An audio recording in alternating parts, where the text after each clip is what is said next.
आज हमारा electromagnetic induction का पार्ट 2 है। फ्रेंड्स, ये फॉर्मूले हमने इससे पहले भी एक बार डिस्कस किए थे। अब एक नया फॉर्मूला इसमें और ऐड हो गया है, जो कि हमने induced EMF in a rotating rod. कल हमने क्वेश्चन किया था ना, तो ये एनसीईआरटी के एग्जाम्पल्स में है फॉर्मूला, और इससे क्वेश्चन बन रहे हैं, इसलिए इसको देखना है। तो एक क्वेश्चन दे रखा है हमको यहाँ पे, A metal rod 1 meter long is rotated with a frequency of 50 revolutions per second। ठीक है, तो जो एक ये रॉड है, ये चित्र में दिखा भी रखा है। ये जो रॉड है, इसको हम घुमा रहे हैं। ठीक है, और इसकी फ्रीक्वेंसी कितनी है?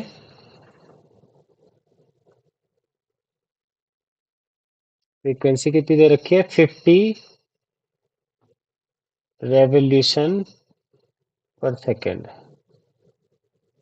ठीक है, one end of the rod is pivoted at the center of the circular metallic ring of radius 1 meter।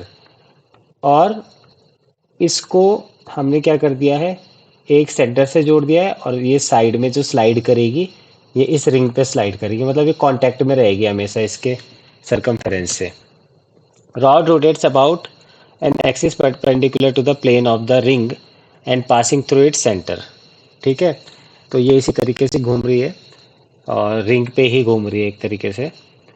A uniform magnetic field of 1 Tesla is directed along the axis. ठीक है, हाँ, तो फिर इससे परपेंडिकुलरली क्या दे रखा है, ये मैग्नेटिक फील्ड दे रखा है। फिर बोल रखा है ईएमएफ इंड्यूस्ड कितना होगा सेंटर और रिम के बीच में।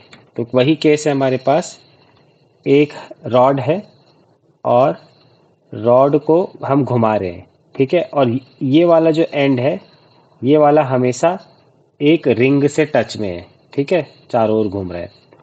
तो जब ये घूमेगा, ठीक है, तो इस वाले पॉइंट पे और इस वाले पॉइंट पे क्या हो जाएगा, ईएमएफ जनरेट होगा। ठीक है ना, ये हमको निकालना है, और हमको फ्रीक्वेंसी दे रखी है। अब देखो, कल वाले सवाल की तरह ही इसको हम करेंगे। ठीक है, किसकी तरह करेंगे? कल वाले सवाल की तरह ही हम इसको करेंगे। और फॉर्मूला हमारे पास क्या होता है? फॉर्मूला है हमारे पास half B omega L square. ठीक है, तो ई इक्वल्स टू क्या था हमारे पास? Half B omega L square. ठीक है, तो क्या क्या हमको दे रखा है? सबसे पहले बी आता है। बी कितना दे रखा है हमको? 1 टेस्ला। 1 टेस्ला हमको बी दे रखा है। फिर ओमेगा की बात करते हैं। ठीक है, ओमेगा क्या होता है? 2 पाई एफ, जैसे कल हमें बताया था, और 2 पाई एफ की जगह हम 50 से मल्टीप्लाई कर देंगे। और एल क्या है? लंबाई। ठीक है, तो omega equals to 2 pi f, और 2 पाई, क्योंकि इसमें सेकेंड्स में दे रखा है ना, तो ये 50 हर्ट्ज मान लो इसको। 50 हर्ट्ज ही होगा, और हम डायरेक्ट इसमें 50 रख सकते हैं। ठीक है, तो 100 पाई हो गया। और एल कितना दे रखा है? 1 मीटर दे रखा है। अब इन सब का मान हम फॉर्मूले में रखेंगे, और आंसर आंसर हमारे पास आ जाएगा। ठीक है,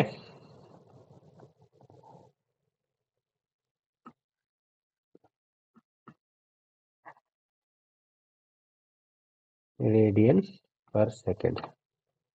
तो हम रखते हैं, जब इसको गिवन फॉर्मूले में, हाफ 1 टेस्ला में दे रखा है सीधा, और ओमेगा कितना दे दिया हमको? 100 पाई × 1 मीटर। ठीक है, इसको सॉल्व करो, कितना आ जाएगा? ये कट जाएगा इससे। 50 50 पाई, और कितना वोल्ट्स, इतना आ जाएगा। ठीक है, अब इसको और सॉल्व करोगे तो 50 इंटू 3.14, इसको रख लोगे, इतना वोल्ट आ जाएगा। तो कितना आ जाएगा ये? तो ये आ जाएगा तुम्हारे पास करीबन 157 वोल्ट। ठीक है, आगे समझ में ये सवाल?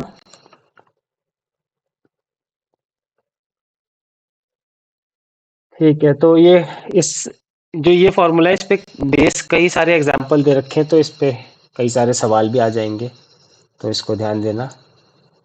और किसी को कुछ पूछना होगा तो बताना। फिर अगला हमारे पास है, ये भी क्वेश्चन एनसीईआरटी का ही है। Various planar loops of different shapes are shown which are either entering or leaving a magnetic field region. The magnetic field is perpendicular to the plane of the loop but directed into the plane. Using Lenz law, determine the direction of the induced current in each loop. ठीक है, हमको क्या बोल रखा है? हमको ये बोल रखा है कि ये लूप दे रखे हैं हमको, ठीक है, जैसा फिगर में दिखा रखा है। ये है हमको, ये लूप दे रखे हैं। एक मिनट, रिकॉर्डिंग चल रही कि नहीं देख लो।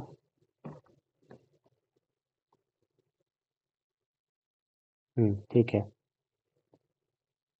तो ये लूप दे रखे हैं और मतलब तार के हैं ये, ठीक है, ये कंडक्टिंग वायर हैं ये सब बने हुए। और मैग्नेटिक फील्ड हमको दिखा रखा है, क्रॉस बना के दिखा रखा है। तो जो क्रॉस से मैग्नेटिक फील्ड दिखाया जाता है, उसका मीनिंग क्या होता है? उसका मीनिंग ये होता है कि जो मैग्नेटिक फील्ड लाइंस है वो डायरेक्टली कागज के अंदर घुस रही हैं, ठीक है, परपेंडिकुलरली। तो ये लूप दे रखे हैं और ये मैग्नेटिक फील्ड बता रखा है कि 90 डिग्री पर है, अंदर की ओर कागज के। अब ये बोल रखा है कि इसकी डायरेक्शन हमको बता रखी है। जैसे ये वाला लूप है, A B C D loop है, ये आ रहा है किधर की तरफ को? मैग्नेटिक फील्ड में एंटर कर रहा है। ये वाला मैग्नेटिक फील्ड से बाहर निकल रहा है और ये वाला भी मैग्नेटिक फील्ड से बाहर निकल रहा है। तो हमको इन सब के लिए क्या बताना है? हमको इन सब के लिए बताना है कि इसमें कैसे करंट जनरेट होगी। समझ गए बात को?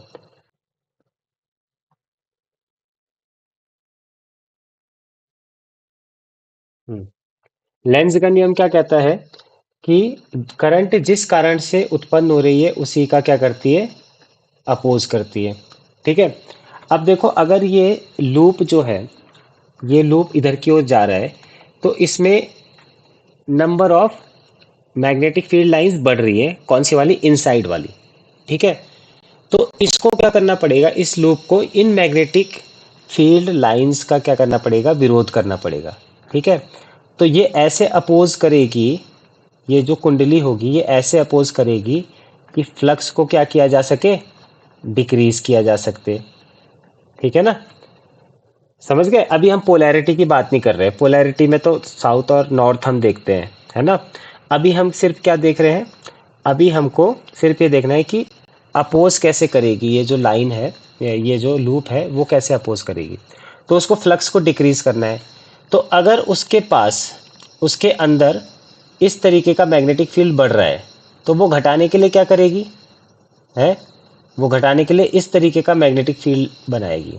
ठीक है, ताकि इसका फील्ड और इसका फील्ड बढ़ के आपस में क्या हो जाए? कट जाए। ठीक है, और ऐसा फील्ड जनरेट करने के लिए इसको कैसा बनाना पड़ेगा? नॉर्थ फेस बनाना पड़े, है ना? यहाँ पे नॉर्थ फेस बनाना पड़ेगा ताकि ये क्या कर सके? बाहर की तरफ निकलने वाला इलेक्ट्रिक मैग्नेटिक फील्ड बना सके। तो इसके लिए इसको करंट इस डायरेक्शन में चलानी पड़ेगी। समझे बात को? है आगे बात समझ में? ठीक है। हम्म, तो लूप में क्या हो रहा है? इनवर्ड मैग्नेटिक फील्ड बन रहा है ना? और हमको क्या करना पड़ेगा? ऐसी करंट बनानी पड़ेगी जो आउटवर्ड मैग्नेटिक फील्ड को बना सके। ठीक है। इसी तरीके से अब सेकंड पार्ट हम देखते हैं। सेकंड पार्ट ये वाला, ये जा रहा है बाहर को, है ना। ये क्या कर रहा है, ये बाहर को जा रहा है। तो इसमें क्या हो रहा है, इसमें क्या हो रहा है कि जो मैग्नेटिक फील्ड लाइंस है वो कम हो रही है पहले से ही, है ना। जो इनवर्ड वाला मैग्नेटिक फ्लक्स है वो क्या हो रहा है, डिक्रीज हो रहा है। अब लेंज के नियम के अनुसार से जो कॉइल होगी वो क्या करेगी, इसको अपोज करेगी। तो डिक्रीज करने की जगह ये इंक्रीज करने की कोशिश करेगी, ठीक है। इंक्रीज करने की कोशिश करेगी। अब ये इंक्रीज कैसे करेगी, इसको भी इनवर्ड क्या बनाना पड़ेगा, मैग्नेटिक फील्ड बनाना पड़ेगा इनवर्ड मैग्नेटिक फील्ड। और inward magnetic field south pole में बनता है ना। साउथ पोल में बनेगा ना, अंदर की तरफ रेखाएं, तो साउथ पोल, इसमें इसको साउथ पोल बनाना पड़ेगा, ठीक। तो साउथ पोल कैसे बनाएंगे, थोड़ा बड़ा बना देता हूँ इस तरीके से। तो करंट की डायरेक्शन क्या हो जाएगी, ये हो जाएगी। तो हम बोलेंगे क्या बन रहा है इसमें, बी ए सी बी। इस तरीके से इसमें क्या होगी, करंट फ्लो करेगी। इसके बाद ये वाला है, इसका आंसर तुम दोगे मेरे को, थर्ड वाला। ये क्या कर रहा है, ये बाहर की ओर निकल रही है लूप, ठीक है। तो इसमें बताओ क्या हो रहा है।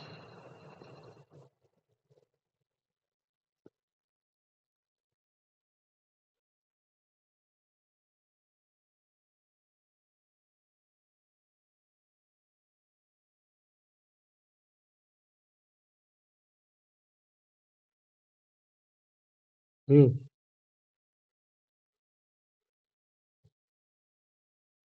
बताओ अनीस और पीयूष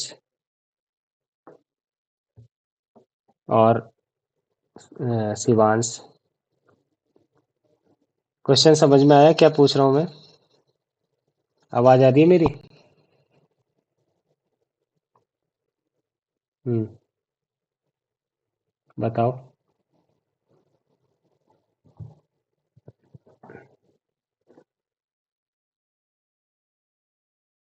क्या हो रहा है इसमें, ये बाहर को निकल रहा है ना।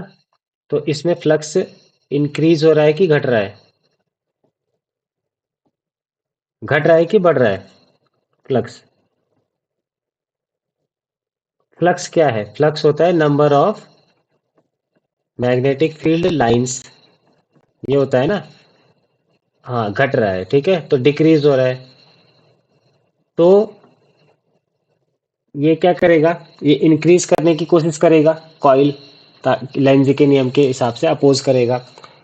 तो अपोज करने के लिए ये कैसा वो बनाएगा, है मतलब जो डिक्रीज हो रहा है उसको इंक्रीज करना है, ठीक है। और डिक्रीज कौन सा वाला हो रहा है, ये वाला।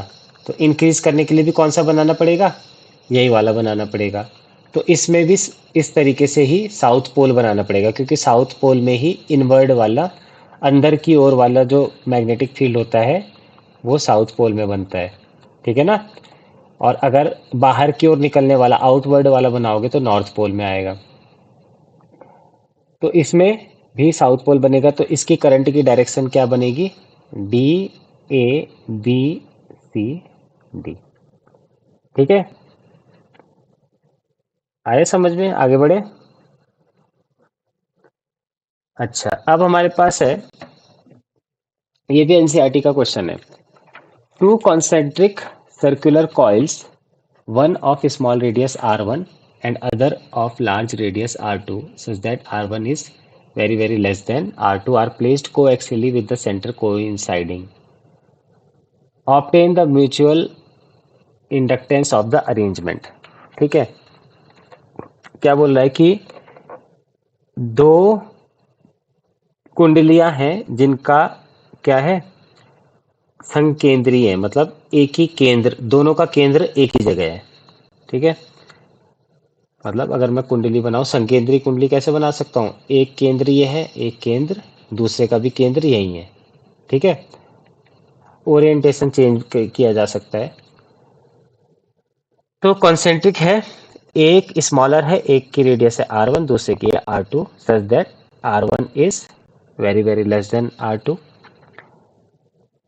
Placed coaxially with center coinciding, obtain the mutual inductance. ठीक है, कोएक्सियली इसको रखा गया है और सेंटर क्या हो रहे हैं, कोइंसाइड कर रहे हैं।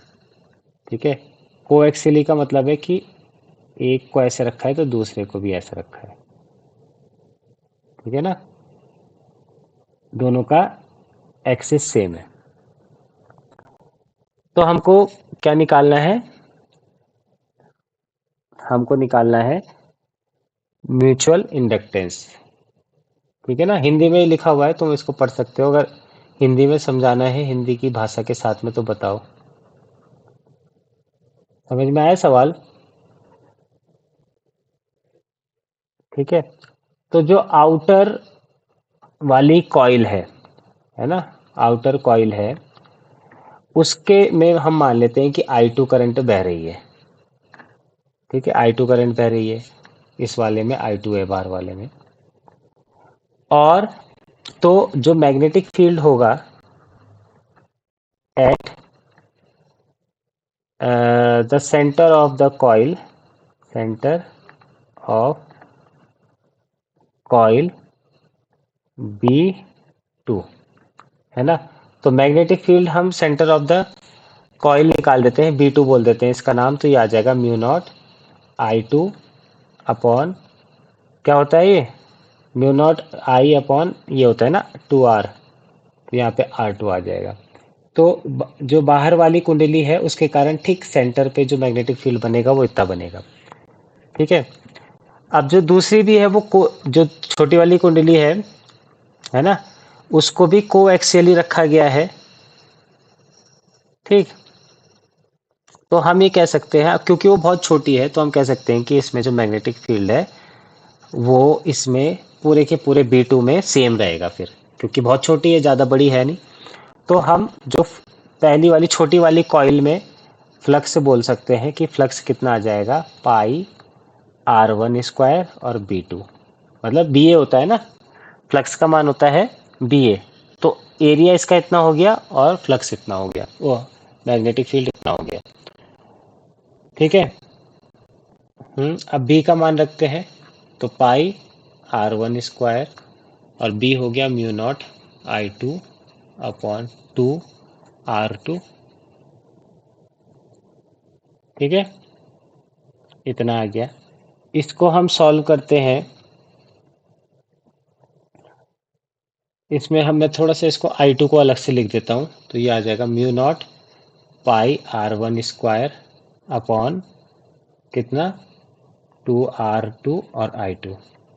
ठीक है, और हम जानते हैं कि ये जो बन जाएगा फाइव वन, एक फॉर्मूला होता है M12I2। ठीक है, ये पढ़ा था ना, फाइव प्रोपोर्शनल टू I, ये पढ़ा था। और जब हम सेल्फ इंडक्टेंस के लिए पढ़ते हैं तो ये Li बन जाता है, और जब हम म्यूचुअल इंडक्टेंस के लिए पढ़ते हैं तो ये Mi बन जाता है। ठीक है, और इसमें ये होता है 1 2 और I2 हो जाता है, इस तरीके से हो जाता है। तो ये है, तो यहाँ पे अगर हम कंपेयर करेंगे, इसको पहली इक्वेशन मान लूँ और इसको दूसरी इक्वेशन मान लूँ, तो जब मैं कंपेयर करूँगा तो M12 का मान कितना आएगा, म्यू नॉट पाई R1 स्क्वायर अपॉन 2R2, ये आ जाएगा। ठीक है, तो बस ये आंसर हो गया। अच्छा, तो हमारे पास क्वेश्चन क्या है, obtain the expression for magnetic energy stored in the solenoid in terms of magnetic field. B की टर्म्स में हमको क्या निकालना है, magnetic energy store in solenoid, ये निकालना है। और सोलेनॉइड का एरिया क्या दे रखा है, ए दे रखा है, लेंथ एल दे रखी है। ठीक, और फिर ये बोल रखा है how does this magnetic energy compared with the electrostatic energy stored in the capacitor. और बोल रखा है कि कैपेसिटर में जो मैग्नेटिक, मतलब कैपेसिटर में जो इलेक्ट्रोस्टैटिक एनर्जी स्टोर होती है उसके हिसाब से इसको कंपेयर करो कि इन दोनों के फॉर्मूले में क्या सिमिलैरिटीज़ है, क्या अंतर है। ठीक है, तो पहला सवाल, पहला पार्ट जो है हमारे पास, मैग्नेटिक एनर्जी या जो एनर्जी स्टोर्ड इन ये इंडक्टर दी जाती है वो दी जाती है एल आई स्क्वायर। ठीक है, और बी बराबर क्या होता है, बी बराबर म्यू नॉट एन आई होता है, तो यहाँ से आई बराबर B upon mu naught n हो जाएगा। तो क्योंकि हमको बी की टर्म्स में निकालनी है तो बी लिखना पड़ेगा, तो L into B upon mu not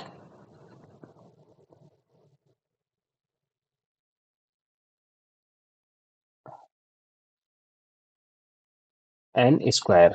ठीक है, इसके बाद हम एल का मान रख लेते हैं, सोलेनॉइड के लिए जो एल का मान आता है वो आता है mu naught n square A L, और इधर हो जाएगा B square mu naught square n square. क्या क्या कट रहा है, एन स्क्वायर कट जाएगा, म्यू नॉट इससे एक बार कट जाएगा और इतना बच जाएगा, तो हमारे पास आ जाएगा half B square upon mu naught A L. ठीक है, ये आ गया। अब हमको क्या चाहिए, एनर्जी डेंसिटी चाहिए, अगर एनर्जी डेंसिटी, और एनर्जी डेंसिटी क्या होती है, एनर्जी डेंसिटी होती है एनर्जी स्टोर्ड इन per unit volume. Magnetic energy stored इन पर यूनिट वॉल्यूम। ठीक है, पर यूनिट वॉल्यूम में जो एनर्जी स्टोर्ड होती है वो, तो पर यूनिट वॉल्यूम में निकालेंगे तो वॉल्यूम से डिवाइड करना पड़ेगा। ठीक है, तो मैं इसको स्मॉल यू से लिख देता हूँ, चलो जो भी लिख देते हैं हम, स्मॉल यू बी। तो ये जो टोटल आएगा उसको हमको क्या कर देना है, capital U P upon volume से डिवाइड कर देंगे। अब वॉल्यूम से डिवाइड करेंगे, देखो ये वॉल्यूम ही है, एरिया इंटू लेंथ वॉल्यूम बनाती है। ठीक है, आयतन बनाता है, तो यहाँ पे ये आ जाएगा half B square upon mu naught, ये आ गया तुम्हारा एनर्जी डेंसिटी। ठीक है, और जो कैपेसिटर का होता है, अगर हम बी पार्ट करें, कैपेसिटर का जो होता है वो होता है half epsilon not E square. ठीक है, तो हम ये कह सकते हैं, देखो इसमें बी स्क्वायर आ रहा है, इसमें बी स्क्वायर आ रहा है और इसमें ई स्क्वायर आ रहा है, तो मैग्ने जो इंडक्टर है और कैपेसिटर है लगभग उस पर सेम प्रॉपर्टी ये है कि एनर्जी डेंसिटी इंडक्टर में मैग्नेटिक फील्ड के स्क्वायर के प्रोपोर्शनल है, और कैपेसिटर में जो एनर्जी डेंसिटी है वो इलेक्ट्रोस्टैटिक वाली एनर्जी डेंसिटी होगी उसमें, और वो क्या है, इलेक्ट्रिक फील्ड के स्क्वायर के प्रोपोर्शनल है। ठीक है ना, तो दोनों जगह प्रोपोर्शनल टू स्क्वायर आ जाएगा, ये भी बी के स्क्वायर के प्रोपोर्शनल है और यहाँ पे ई के स्क्वायर के प्रोपोर्शनल है, तो ये सिमिलैरिटीज इसमें आ रही है। ठीक है, आया समझ में। फिर ये कल क्वेश्चन कराया था कि नहीं कराया था ये वाला,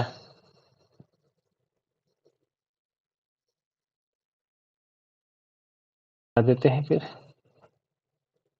तो हमारे पास देखो बोर्ड में भी पूछा गया है सवाल, a coil of area of cross section 0.5 metre square is placed in a magnetic field acting normally to its plane. The field varies as b equals to 0.5 t square plus 2t, where b is in Tesla and t is in seconds. The EMF induced in the coil at t equals to 1 second is। ठीक है, तो हमको क्या बोल रखा है कि cross section area है कॉइल का 0.5 मीटर स्क्वायर, एक कॉइल दे रखी है।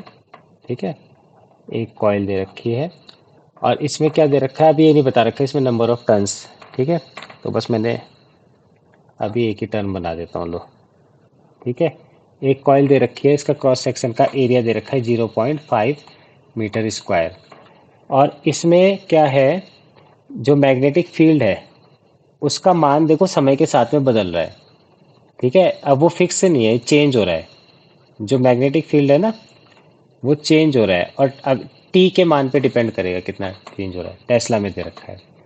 और ये बोल रहा है टी इक्वल्स टू 1 सेकेंड पे ईएमएफ कितना बनेगा इसमें, ठीक है। क्या बोल रहा है, ईएमएफ कितना बनेगा। और थीटा हमको दे रखा है 90, हाँ ठीक है, कर लेते हैं दोबारा से 90 डिग्री, ठीक है। अब जब कर लिया तो इसको कर ही देते हैं। तो बी बराबर कितना होगा बताओ, बताते रहो वहाँ से। अब कैसे होगा ये, बी डॉट ए हम निकालेंगे, ठीक है। और ये बन जाएगा बी ए कॉस 0, कॉस 90 दे रखा है ना, तो कॉस 90 थीटा ही दे रखा है सीधे, तो हमारे पास हो जाएगा बी ए, ठीक है। अब यहाँ पे इसमें हम b और a का मान रख लेते हैं। b का मान आ रहा है 0.5 टी स्क्वायर प्लस 2t, और a का मान दे रखा है, कितना दे रखा है a का मान 0.5, ठीक है, इतना दे रखा है।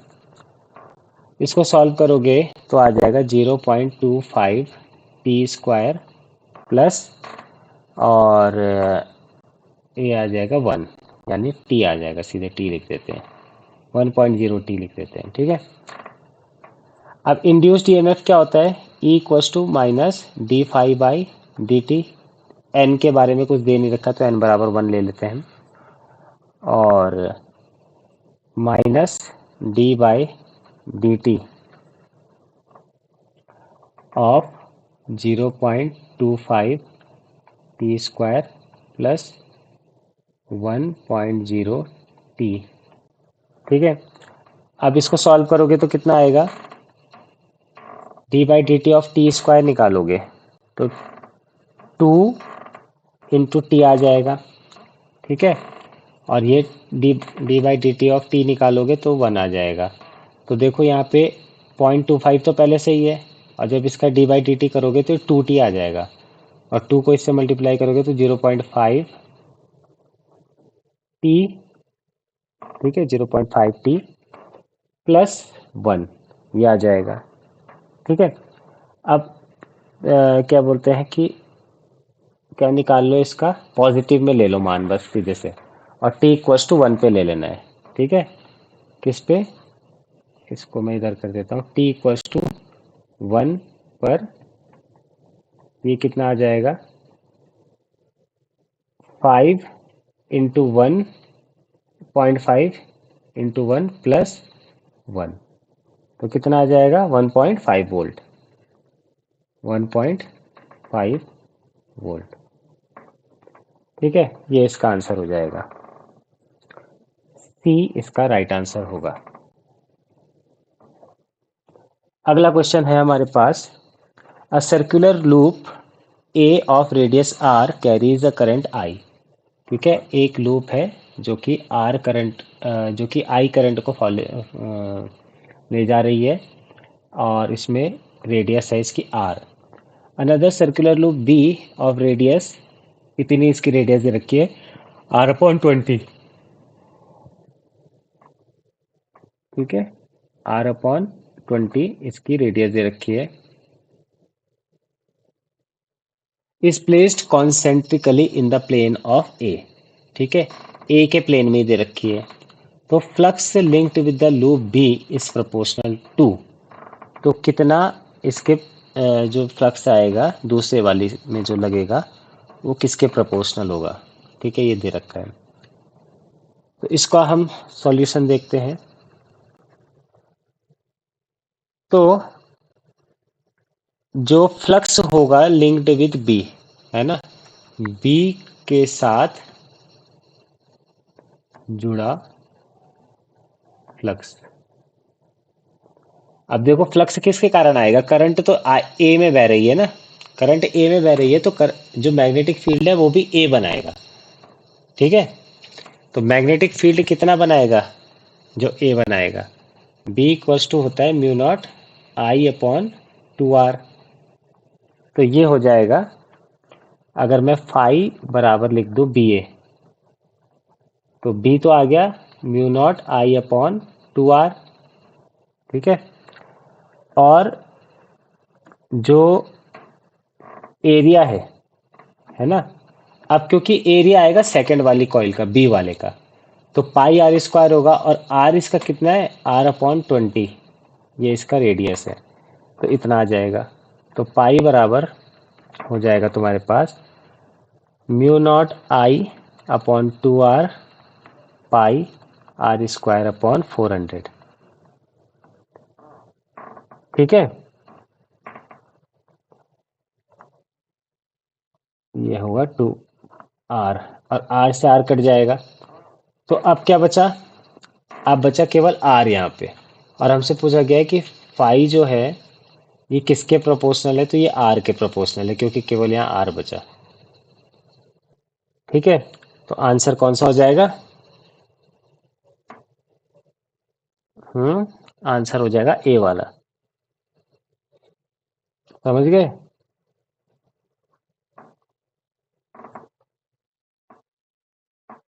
समझ गए कि नहीं समझे?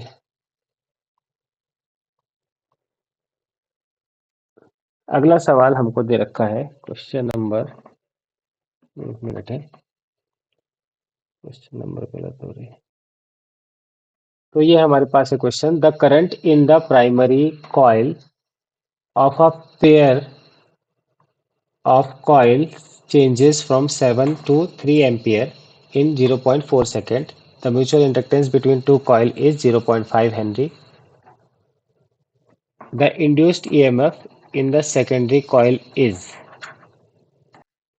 हमको बोल रखा है प्राइमरी कॉइल में क्या है, करंट दे रखी है 7 एम्पियर से 3 एम्पियर में चेंज हो जाती है 0.4 सेकंड में। ठीक है, और फिर ये बोल रहे हैं कि the mutual inductance between the two coils of coils is 0.5 Henry. तो 0.5 हेनरी इसकी क्या है, म्यूचुअल इंडक्टेंस है। तो हमको इंड्यूस्ड ईएमएफ बताना है। ठीक है, तो M बराबर क्या होता है, M बराबर नहीं, हमको E बताना है ना इंड्यूस्ड ईएमएफ। तो E बराबर होता है M D I upon D T. ठीक है, और M का मान हो जाएगा यहाँ पे 0.5 हेनरी, और डी आई मतलब चेंज इन करंट कितना हो रहा है, चेंज इन करंट हो रहा है 7 से 3 एम्पियर में आ रहा है। ठीक है, यानी कि 4 एम्पियर का अंतर आ जा रहा है, और टाइम कितना ले रहा है, 0.04 सेकेंड ये टाइम ले रहा है। तो आंसर कितना आ जाएगा, इसको सॉल्व करोगे तो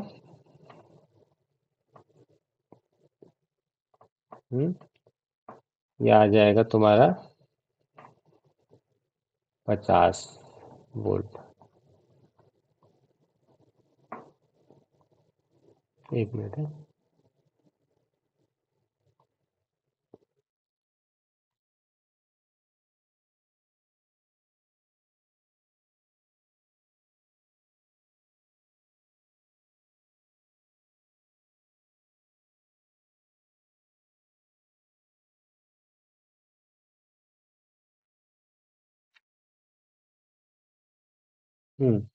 अगला सवाल है,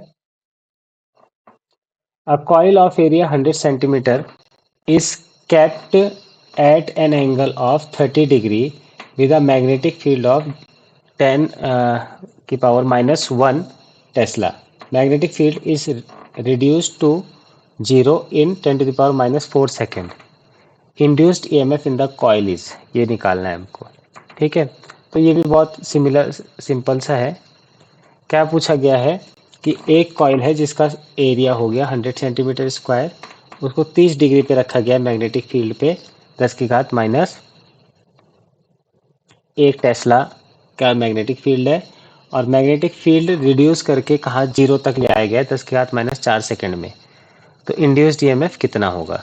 ठीक है, तो सबसे पहले हम देखते हैं फाई कितना है, क्योंकि जो इंड्यूस्ड ईएमएफ है वो D phi by T T होता है। ठीक है, तो सबसे पहले फाई निकालना पड़ेगा। तो फाई बी ए कॉस थीटा होता है। तो बी कितना है, 10 की घात -1 है, और ए कितना है, बी ए कॉस थीटा होता है ना, तो बी ए कितना होगा, ये 100 सेंटीमीटर है। ठीक है, तो सेंटीमीटर स्क्वायर को अगर चेंज करोगे मीटर स्क्वायर में तो 10 की घात -4 से मल्टीप्लाई करना पड़ेगा, तो ये मीटर स्क्वायर में आ गया।